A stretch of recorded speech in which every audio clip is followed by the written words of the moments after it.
Hey aspirants, welcome back to our channel again. So आज हम लोग बात करने वाले 22 जुलाई 2022 के कुछ करंट अफेयर क्वेश्चंस के ऊपर। So let's get start with the first question and the first question is which country was the top choice of Indian national to renounce their Indian citizenship in 2021? So right answer of first is B which is USA. Okay, तो देखो यहाँ पे क्या है ना कि यहाँ पे कई सारी ऐसी इंडिया के ओरिजिन के लोग हैं और वो इंडिया छोड़ देते हैं just because of few their personal reasons, और भी कई सारे रीजंस यहाँ पे हो सकते हैं।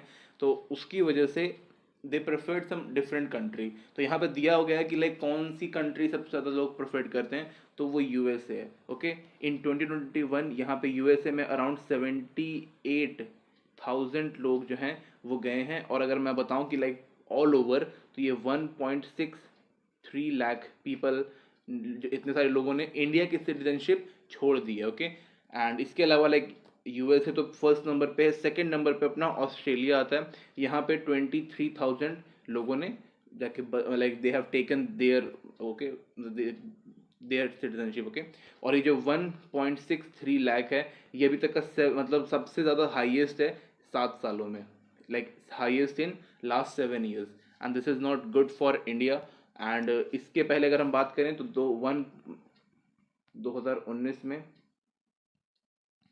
2019 में 1,44,000 गए थे, और लगभग 85,000 के आसपास 2020 में गए थे। तो देखो यहाँ पे इंडिया की सिटीजनशिप काफ़ी बड़े बड़े लोग, मतलब जो काफ़ी रिनाउल्ड पर्सनालिटी होते हैं, वो छोड़ रहे हैं। I don't know why. काफ़ी सारे यहाँ पे पॉलिटिकल रीजंस भी हो सकते हैं, और जो इन्वायरमेंट है अभी इंडिया का, दंगे वगैरह होते रहते हैं, राइट्स होते रहते हैं, तो इसकी वजह से भी यहाँ पे प्रॉब्लम हो सकती है। Okay, next question is when is the International Moon Day celebrated annually? So right answer of 20 is B, which is July 20. तो जुलाई 20 1969 को यहाँ पे अपोलो 11 मिशन लैंड हुआ था। कहाँ पर? मून के ऊपर। ओके, तो इसीलिए हम लोग इसको international moon day like celebrate करते हैं, जस्ट बिकॉज जो अपोलो 11 मिशन था वो सक्सेसफुली वहाँ पे लैंड हो गया था। ओके, एक्सेप्ट दैट यहाँ पे बताया गया कि ह्यूमन हिस्ट्री का सबसे सिग्निफिकेंट मूवमेंट था, और फर्स्ट टाइम अर्थ के अलावा ह्यूमन ने कहीं और अपना कदम रखा था। ओके, किसी और हार्ड स्पेस के ऊपर अपना कदम रखा था। ओके, एक्सेप्ट दैट यहाँ पे एजुकेशन एंड अवेयरनेस भी यहाँ पे बताया गया कि भाई जो मून के ऊपर जितना भी स्टडी वगैरह होते हैं उनमें यहाँ पे पार्टिसिपेट किया जाए। एक्सेप्ट दैट यहाँ पे एस्ट्रोलॉजी का भी काफ़ी इंपॉर्टेंट यहाँ पे दिया गया, साथ में एस्ट्रोनॉमी। ये दोनों चीज़ें काफ़ी इंपॉर्टेंट है, एस्ट्रोलॉजी एंड एस्ट्रोनॉमी। इनके बारे में बोला गया कि if any one want they can choose their field. Okay, और बोला गया कि भाई एस्ट्रोलॉजी का कैसे इंपॉर्टेंट है मून से। Next question is Capacity Building Commission recently developed a set of national standard for which institution? So right answer of third is it's B, which is Civil Service Training Institution. Okay, तो यहाँ पे बताया यहाँ पे basically higher education provide करने के लिए बोला गया। Okay, for civil servants. Okay, except that यहाँ पे ट्रेनिंग इंस्टीट्यूट को अच्छे तरीके से डेवलप करने की बात की गई है। वहाँ पर हेल्थ सेक्टर है, उसको यहाँ पे अच्छा करने के लिए, साथ में इन्वायरमेंट, स्किल डेवलपमेंट के ऊपर भी काम किया गया, और बोला गया कि भाई इनको इस तरीके का यहाँ पे इन्वायरमेंट हम प्रोवाइड करेंगे या फिर इंफ्रास्ट्रक्चर प्रोवाइड करेंगे कि हम जब भी चाहें किसी भी दिन किसी भी टाइम पे इनको हम लर्निंग अपॉर्चुनिटी प्रोवाइड कर पाएंगे। ओके, तो यहाँ पे जितने भी अलग अलग सिविल सर्वेंट के इंस्टीट्यूट है, एक तो अपना सेंटर का होगा जहाँ पे लबासना में होता है। एक्सेप्ट दैट जो अपनी अपनी स्टेट्स के अलग अलग जगह पे है, जस्ट कि अगर कोई यूपीपीएस दे रहा है या फिर बीपीएस दे रहा है या फिर जेपीएससी दे रहा है, तो उनके भी अलग अलग सिविल सर्वेंट के जो ट्रेनिंग सेंटर है उनको भी यहाँ पे डेवलप करने के लिए बोला गया। ओके, तो काफ़ी अच्छी बात है, डेवलपमेंट इज रिक्वायर्ड। ओके, मतलब हर जगह डेवलपमेंट ज़रूरी है। और बताया जा रहा है कि वर्ल्ड का ये फर्स्ट, इंडिया ऐसी फर्स्ट कंट्री है जो यहाँ पे सिविल सर्विस ट्रेनिंग इंस्टीट्यूट को डेवलप कर रहा है with the help of national standard. Okay, next question is the Reserve Bank has adopted a four-tier regulatory framework for which institution? So right answer of fourth is B, which is Urban Cooperative Bank. तो basically यहाँ पे bank को financially strong करने के लिए या फिर जो इनका फाइनेंशियल सिस्टम है इसको काफ़ी अच्छे तरीके से स्ट्रेंथन करने के लिए इस पर्टिकुलर 4-टायर रेगुलेटरी फ्रेमवर्क को यहाँ पे लेके आया गया। Okay, except that as you know that कि अभी जो डिजिटल जमाना है, यानी कि डिजिटल पेमेंट का यहाँ पे भाई सब कुछ होता है, तो उसको भी यहाँ पे करने के लिए साथ में जो ट्रांजेक्शन होते हैं डिजिटली उसको भी काफ़ी सिक्योर तरीके से बनाए रखने के लिए किया गया। Except that crypto currencies and trading के ऊपर भी यहाँ पे काफ़ी ध्यान दिया गया है। एंड यहाँ पे पूरी की पूरी ट्रांसपेरेंसी है, उसको बोला गया कि भाई आपका ट्रांसपेरेंसी होना चाहिए। एक्सेप्ट दैट यहाँ पे growth opportunity for urban corporative banks, except that यहाँ पे बोला गया कि भाई जितने भी हमारे अर्बन कॉरपोरेटिव बैंक्स हैं उनके ऑलमोस्ट 10% जो अभी जो है जितना भी उनका ब्रांच है उनके 10% न्यू ब्रांच यहाँ पे बनाने के लिए बोला गया कि भाई आप न्यू ब्रांचेस बनाइए सो दैट कि जो लोग हैं उनको काफ़ी दूर दूर तक ब्रांच विजिट करने की ज़रूरत ना पड़े। Okay, next question is which is the first Indian state to connect all commercial vehicle equipped with tracking device with emergency response support system. So right answer of fifth is B, which is Himachal Pradesh. Okay, तो हिमाचल प्रदेश में क्या यहाँ पे लगाया गया vehicle location tracking device, जिसके तहत यहाँ पे किसी भी पर्टिकुलर व्हीकल को हम लोग किसी भी मतलब इंडिया की किसी भी जगह पे इसको हम लोग ट्रैक कर पाएंगे। ओके, और हिमाचल प्रदेश में बताया गया कि लाइक यहाँ की जो गवर्नमेंट इन्होंने बताया कि ऑलरेडी यहाँ पे 9423 व्हीकल्स ने रजिस्टर्ड कर लिया किस चीज़ के लिए, ट्रैकिंग के लिए एंड इमरजेंसी रिस्पॉन्स सर्विसेज के लिए, स्पेशली इन पब्लिक व्हीकल्स।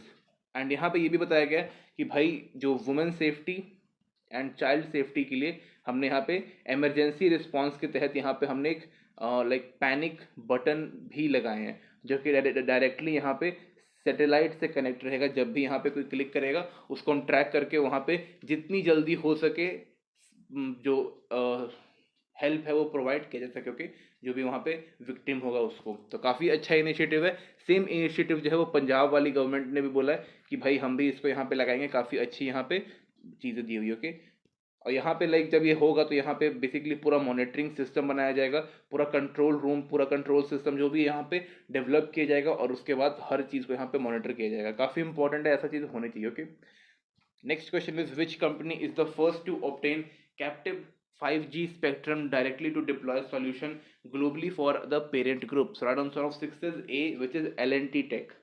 तो बेसिकली जो L&T Tech है ये एक कह सकते हो कि एक नॉन टेलीकॉम इंटरप्राइजेज है और इन्होंने बेसिकली इस चीज़ को किस लिए ले लिया, लाइक 5G किस लिए यहाँ पे यूज़ कर रहे हैं, फॉर देयर प्राइवेट पर्पस। यहाँ पे मेनली यहाँ पे बोला गया है यहाँ पे इंजीनियरिंग रिसर्च एंड डेवलपमेंट, यहाँ यानी कि सीधा बात है कि रिसर्च एंड डेवलपमेंट के लिए इन लोगों ने किया है। लाइक अलग अलग फील्ड में यहाँ पे रिसर्च वगैरह होगा उसके लिए यहाँ पे इन्होंने 5G टेक्नोलॉजी को यूज़ किया है। और यहाँ पे बोल रहे हैं कि this is a non public network. Okay, यहाँ पे मतलब कि कोई भी यहाँ पे नॉर्मल पब्लिक इस चीज़ का यहाँ पे लाइक यूज़ नहीं करेगी, सीधी सीधी बात है। साथ ही में यहाँ पे टेक्नोलॉजी जितनी भी इनके पास है, L&T टेक के पास जितनी भी टेक्नोलॉजी है उसको यहाँ पे अच्छा करने के लिए भी इन्होंने अपना 5G स्पेक्ट्रम लिया है और इसके तहत जितना भी इनके टेक्नोलॉजी को बूस्टअप मिलेगा उतना इनके लिए फ़ायदा रहेगा और 5G ने यहाँ पे हेल्प किया। ओके, अभी के लिए बात करें तो अभी किसी भी टेलीकॉम कंपनी को 5G नहीं मिला है।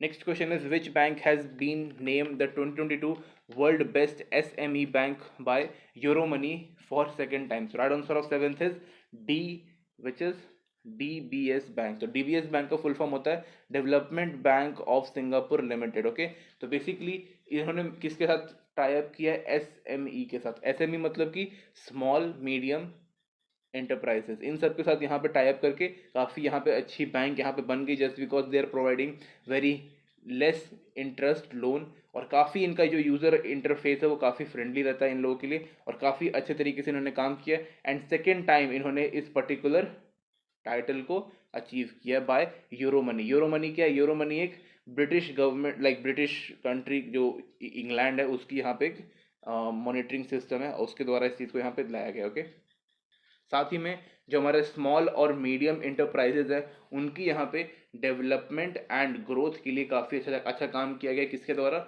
DSB बैंक के द्वारा। Like I already tell you they provide loan on less interest. Okay, और जो लोन का जो प्रोसेस होता है वो काफ़ी फास्ट होता है, सिक्योर होता है। Next question is dash to host 2028 summer Olympic and Paralympic. Right answer of eighth is it's C, which is Los Angeles USA। तो USA में यहाँ पे होने वाला है 2028 में अपना समर ओलंपिक्स भी और पैरा ओलंपिक्स भी। ओके, एक्सेप्ट दैट यहाँ पे 14 जुलाई 2028 को ओपनिंग सेरेमनी होगी और बाकी जितने भी काम होंगे वो होता रहेगा। Okay, except that Los Angeles जो है यहाँ पे तीसरी बार होस्ट करने वाला है समर ओलंपिक्स और पैरालंपिक्स। इससे पहले उन्होंने 1984 में और 1932 में ऑलरेडी होस्ट कर चुके हैं काफ़ी सक्सेसफुली, इसलिए इनको तीसरी बार मौका दिया जा रहा है। Okay, next question is dash partner with Boston consultancy group for its decarbonization and sustainability agenda. So right answer of ninth is it's a which is JSW steel. तो इन्होंने यहाँ पे किस चीज़ के लिए टाइप किया, so that they can achieve their net zero carbon emission. Okay, काफ़ी important step इन्होंने लिया है और इन्होंने बोला है कि भाई हम 42% जो कार्बन है उसको हम लोग कम कर देंगे बाय 2029 टू 30।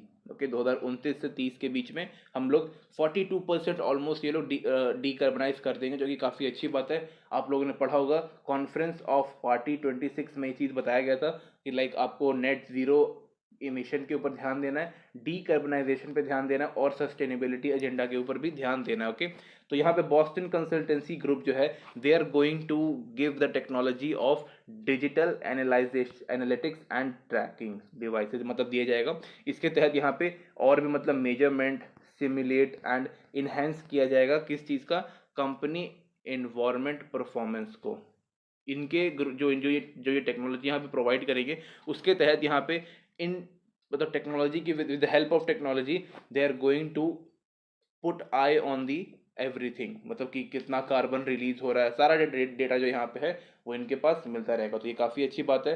12% इंडिया में स्टील इंडस्ट्रीज जो है वो कार्बन रिलीज करती, कार्बन डाइऑक्साइड रिलीज करती। ओके, तो इसके लिए यहाँ पे इंडिया को और कंसर्न होकर काम करना पड़ रहा है। Next question is which state wildlife department has started first ever survey of black bugs along a stretch of island? So right answer of 10th is C which is Andhra Pradesh. Okay, तो आंध्र प्रदेश की government ने किया है, कहाँ पर एक island है, कहाँ पे, गोदावरी नदी के पास। ओके, तो वहाँ पे ये सर्वे बेसिकली कर रहे हैं किस चीज़ के लिए, so that they can protect this particular black bug species. Black bug क्या होता है, ये एक डियर की ही मतलब एक स्पीशी है। आप लोगों ने वो सलमान खान वाला कंट्रोवर्सी सुना होगा, इन्होंने ब्लैक बग को गोली वगैरह मार दिया था, तो उसी के ऊपर है। Okay, except that they have a plan to start up a conservation plan for black buck, even उनको प्रोटेक्ट करने के लिए। और ये जो ब्लैक बग है वो एक इंडेंजर्ड स्पीशीज है, इसलिए इसको यहाँ पे प्रोटेक्ट करना काफ़ी इंपॉर्टेंट है। And just due to because of habitat loss and जो मतलब हंटिंग वगैरह होती है फॉर देयर स्किन और फॉर देयर मीट, तो उसकी वजह से ये लोग स्टिंक कर रहे हैं। ओके, धीरे धीरे, तो उसको भी बचाना है। ठीक है, next question is dash edition of EU India human right dialogue was organise on July 15, 2022 in New Delhi. So right answer of 11th is C which is 10th edition of मतलब EU और इंडिया का human right के ऊपर dialogue हुआ था। Okay, तो basically यहाँ पे protection and promotion of human rights, except that freedom of expression के ऊपर भी यहाँ पे बात हुआ एंड ओपिनियन के ऊपर बात हुआ कि लाइक ओपिनियन जो है वो किसी का भी ऑनलाइन या फिर जो ऑफलाइन है वो काम करता है, यहाँ पे कोई प्रॉब्लम उसमें नहीं है। साथ में जर्नलिस्ट जो हैं उनकी भी राइट्स की यहाँ पे बात की गई है, but in India journalism are like totally collapsed. Okay, except that यहाँ पे पीसफुल असेंबली को प्रमोट किया गया है कि भाई आप पीसफुल असेंबली कर सकते हो, पीसफुल नारे वगैरह लगा सकते हो, कोई प्रॉब्लम नहीं है, बस आपको हिंसा में तब्दील नहीं होनी है, अदरवाइज सरकार आपके ऊपर जो एक्शन है वो काफ़ी मतलब ज़्यादा ले सकती है। ओके, और यहाँ पे बोला गया कि भाई इंडिया में जो थोड़ा बहुत लोग जो एक पर्टिकुलर ग्रुप के लिए मतलब काफ़ी हेट रेट है, हेट स्पीच वगैरह दी जाती है, तो वो यहाँ पे बंद करना होगा। Okay, next question is which country has signed an MOU with Nambia for reintroduction of extinct cheetah? So right answer of 12th is C which is India. Okay, तो इंडिया ने यहाँ पे MOU साइन किया किसके साथ, Namibia के साथ। Okay, यहाँ पे 4 मेल चीता एंड 4 फीमेल चीता यहाँ पे लेके आया जाएगा, कहाँ पर, मध्य प्रदेश में एक अपना नेशनल पार्क है जिसको हम लोग कुनू पालपुर नेशनल पार्क बोलते हैं। Okay, KUNO Palpur PUR national park, कहाँ पे, इट्स इन मध्य प्रदेश, तो यहीं पे लेके आया जाएगा।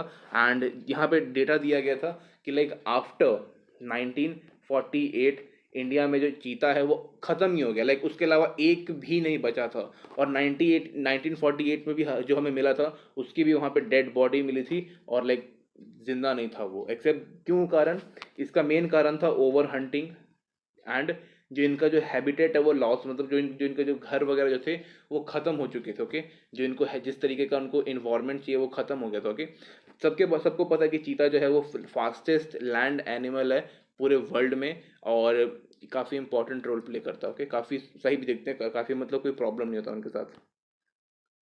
अब जाओगे सामने तो वो तो कर भी करेगा।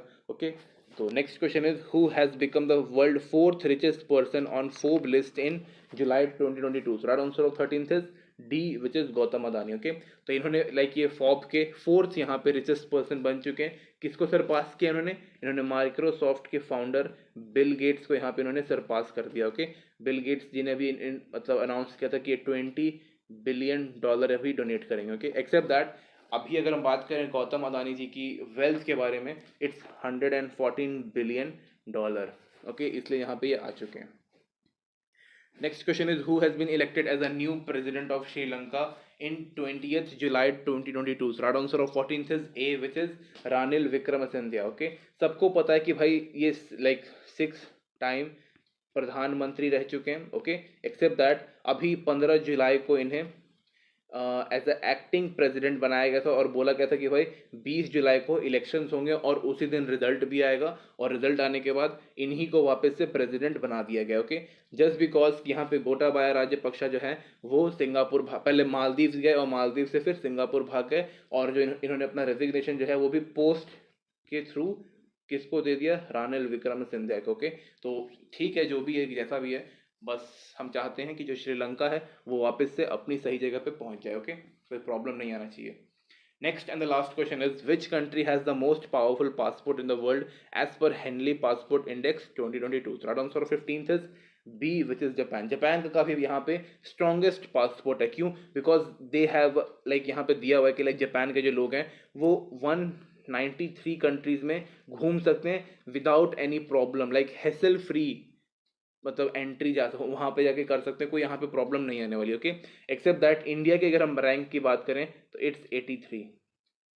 2022 में 83 है, 2021 में यहाँ पे 90 पे थे हम लोग, बट हम लोग अब 83 पे आ गए। ओके, इंडिया जो है यहाँ पे 60 कंट्रीज के साथ डील करता है एंड यहाँ पे वीज़ा फ्री एक्सेस मिल जाता है 60 डिफरेंट कंट्रीज होती है। ये भी काफ़ी अच्छा, धीरे धीरे हम लोग इम्प्रूव कर रहे हैं, कोई प्रॉब्लम नहीं है। और साउथ कोरिया जो है, again south Korea second number पे है, साथ में अपना सिंगापुर भी जो है वो भी सेकंड नंबर पे। ओके, इसके अंदर और वही सारी चीज़ें दी हुई थी कि लाइक यूएस में जो लोग हैं, लाइक इंडिया से कितने लोग माइग्रेट कर गए हैं परमानेंटली, ये सारी चीज़ भी इसमें दी हुई थी। ओके, तो this is it guys, thank you watching this video. आज के लिए सिर्फ 15 क्वेश्चन ही रखते हैं। ओके।